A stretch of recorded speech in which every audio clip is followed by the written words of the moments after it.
planos para cumprir em nossas vidas. Essa é a mensagem de toda a Bíblia, e é isso mesmo que estamos estudando aqui no Encontro com a Palavra, escrito pelo pastor Dick Woodward e narrado pelo pastor Edson Bruno. Fique atento a mais um programa que o Ministério Cooperativo Internacional leva a você. Com você agora, pastor Edson Bruno.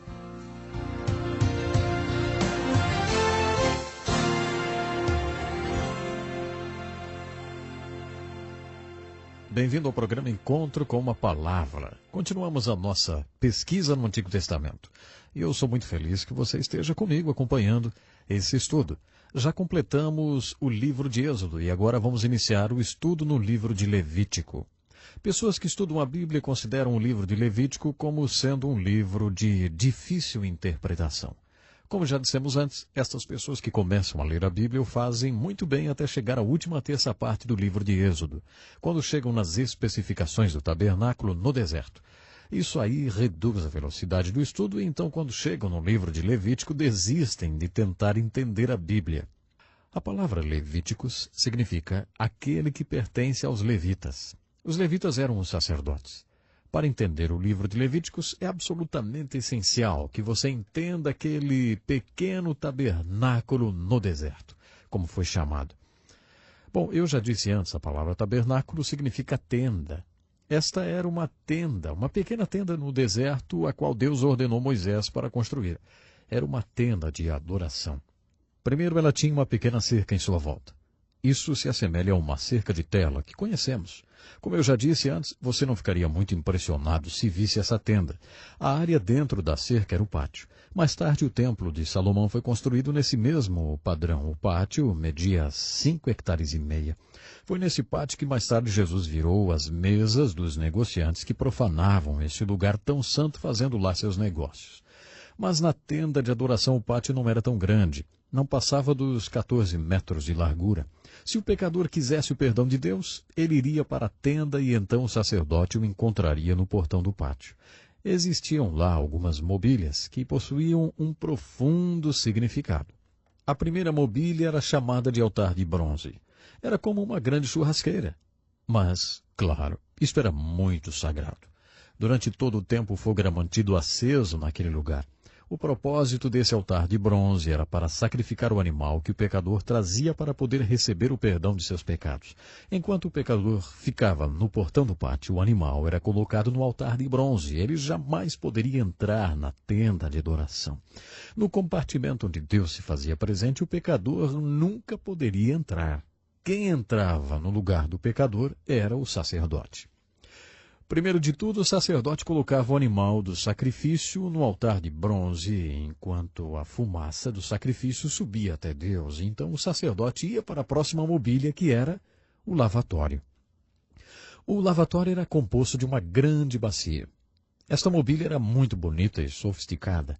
Aquele era o lugar onde cerimoniosamente o sacerdote se lavava no lugar do pecador, que permanecia, lembrem, no portão do pátio. O tabernáculo ou a tenda de adoração era dividida em 2 compartimentos. Existia um compartimento que era chamado de lugar santo. Havia ali um espesso véu que dividia esse lugar santo do compartimento interno, que era chamado de lugar santo dos santos. A glória de Deus habitava naquele maravilhoso lugar chamado Santo dos Santos. Como o sacerdote entrava na tenda de adoração e se movia entre a mobília que lá estava, eles se aproximavam da presença de Deus que habitava naquele lugar. Existia na tenda de adoração 4 mobílias diferentes. Após se lavar cerimoniosamente no lavatório, o sacerdote entrava para o lugar santo. À sua esquerda estava o castiçal. O castiçal era altamente significativo. Representava a revelação de Deus para as pessoas quando ele lhes deu a sua palavra. É muito claro para nós que eles não teriam tido o conhecimento desses procedimentos para se aproximar de Deus se ele mesmo, o Senhor, não tivesse lhes dado a sua palavra.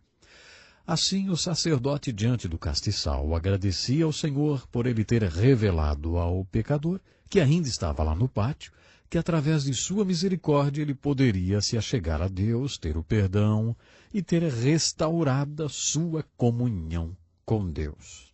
À direita havia a mesa dos pães. O propósito desta mesa dos pães era o mesmo que o maná simbolizou, ou seja, o símbolo da provisão de Deus. Isso fazia lembrar que Deus pode prover o nosso pão de cada dia. Deus abre suas mãos e satisfaz o desejo de todo ser vivo.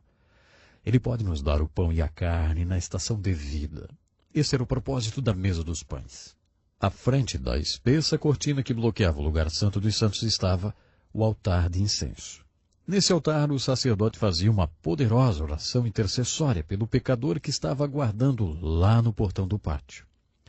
Após esta intercessão, o sacerdote voltava ao pátio e o pecador era declarado perdoado de seus pecados.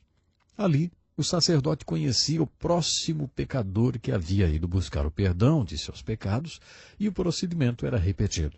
Durante todo esse tempo, o pecador apenas aguardava e não oferecia nenhum tipo de sacrifício, já que o animal que ele havia trazido foi morto e sacrificado. Quem intercedia por ele era sempre o sacerdote.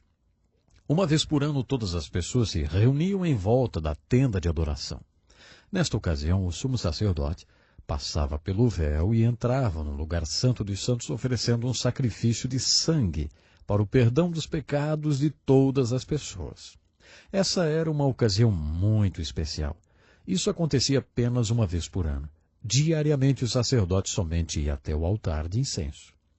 Eu gostaria agora de olhar mais de perto para estas mobílias. Na verdade, vamos examinar uma de cada vez. Todos os artigos de mobília do tabernáculo tinham argolas especialmente colocadas em cada um, para que quando o povo voltasse a marchar, as mobílias pudessem ser levadas com facilidade. O altar de bronze realmente simbolizava o Evangelho no Novo Testamento. Se olharmos para essa tenda de adoração, temos que dizer que cada artigo de mobília encontrado nela é um retrato de Jesus Cristo. Na verdade, todo o tabernáculo é um retrato do Senhor Jesus. Quando o próprio Jesus disse que Moisés havia escrito sobre ele, sem dúvida ele estava se referindo à tenda de adoração ou ao tabernáculo. O altar de bronze nos fala sobre a morte de Jesus. Todos os animais eram sacrificados no altar de bronze e todos estes animais são o símbolo da morte expiatória de Jesus na cruz do Calvário. Então temos claramente o altar de bronze falando a nós sobre a cruz do Senhor Jesus. E ele nos diz, vocês não podem se aproximar do santo Deus sem o sacrifício. Sem o sacrifício de sangue não existe nenhuma remissão de pecados. O altar de bronze nos diz que Deus é justo e santo. Deus deseja que sejamos também como ele, justos e santos. O Senhor Deus condena tudo que não é justo e santo. Deus sabia muito bem que nem em 1 milhão de anos você poderia ser íntegro ou justo o bastante para se salvar. Dessa forma ele veio ao mundo em forma de um cordeiro e se ofereceu em sacrifício para que você e eu pudéssemos ser declarados íntegros, de acordo com a sua justiça. Isso é o que Deus fez. O que Deus espera de você e de mim é que creiamos nessa verdade quando ele nos fala sobre isso. O altar de bronze nos fala disto. O que Deus é. O que Deus exige, o que Deus condena, o que Deus sabe, o que Deus fez e o que Deus quer que façamos. Toda esta mensagem está cuidadosamente embrulhada no altar de bronze. Em resumo, o altar de bronze nos mostra que o pecador não pode se aproximar do santo Deus sem o sacrifício. Isto fez ser necessário o sacrifício de Cristo na cruz.